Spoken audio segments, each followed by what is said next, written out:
شروع اللہ کے نام سے جو بڑا مہربان نہایت رحم والا ہے۔ السلام علیکم ورحمۃ اللہ وبرکاتہ۔ امید کرتی ہوں کہ آپ سب ایمان کی اور سلامتی کی بہترین حالتوں میں ہوں گے۔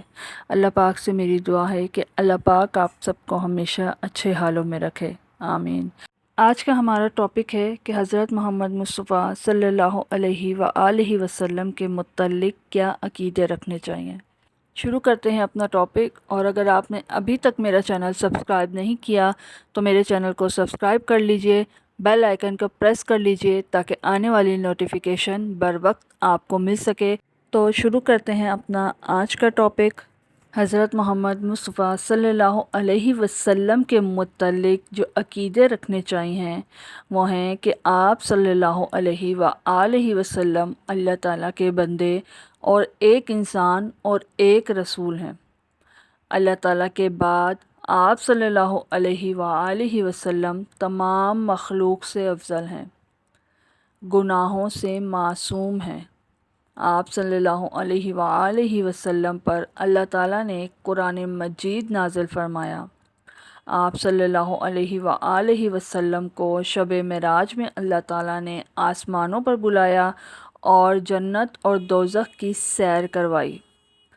آپ صلی اللہ علیہ وآلہ وسلم نے اللہ تعالیٰ کے حکم سے بہت سے معجزے دکھائے۔ آپ صلی اللہ علیہ وآلہ وسلم اللہ تعالیٰ کی بہت زیادہ عبادت اور بندگی کرتے تھے۔ آپ صلی اللہ علیہ وسلم کے اخلاق و عادات نہایت اعلیٰ درجے کے تھے۔ آپ صلی اللہ علیہ وآلہ وسلم کو اللہ تعالیٰ نے بہت سی گزشتہ اور آئندہ باتوں کا علم عطا فرمایا تھا، جن سے آپ صلی اللہ علیہ وآلہ وسلم نے اپنی امت کو خبر کر دی۔ آپ صلی اللہ علیہ وآلہ وسلم کو اللہ تعالیٰ نے تمام مخلوق سے زیادہ علم عطا فرمایا تھا، لیکن آپ صلی اللہ علیہ وآلہ وسلم غیب کا علم نہیں رکھتے تھے، کیونکہ غیب کا علم صرف اللہ تعالیٰ کی شان اور اسی کی خاص صفت ہے۔ یہاں صرف حضرت عیسیٰ علیہ السلام جو پہلے زمانے کے پیغمبر ہیں آسمان سے اتریں گے اور اسلامی شریعت کی پیروی کریں گے۔ آپ صلی اللہ علیہ وآلہ وسلم انسانوں اور جنات سب کے لیے رسول ہیں۔ آپ صلی اللہ علیہ وآلہ وسلم قیامت کے روز اللہ تعالیٰ کی اجازت سے گناہ گاروں کی شفاعت کریں گے، اور اللہ تعالیٰ آپ صلی اللہ علیہ وآلہ وسلم کی شفاعت کو قبول بھی فرمائیں گے۔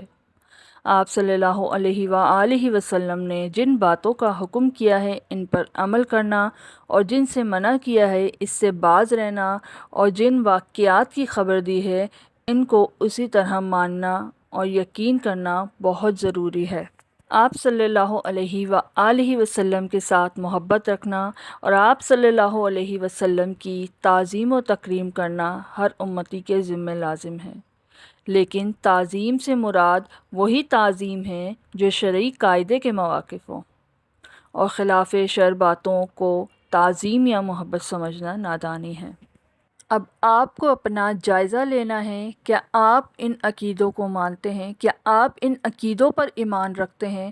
اگر رکھتے ہیں، اگر آپ کو جواب ہاں میں ملتا ہے تو یقین رکھیں کہ نبی اقدس صلی اللہ علیہ وآلہ وسلم کی شفاعت بھی آپ کے لیے ہے، اور جنت بھی آپ کے لیے ہے، اور اللہ اور اس کے رسول حضرت محمد مصطفیٰ صلی اللہ علیہ وآلہ وسلم کی محبت بھی آپ کے لیے ہے۔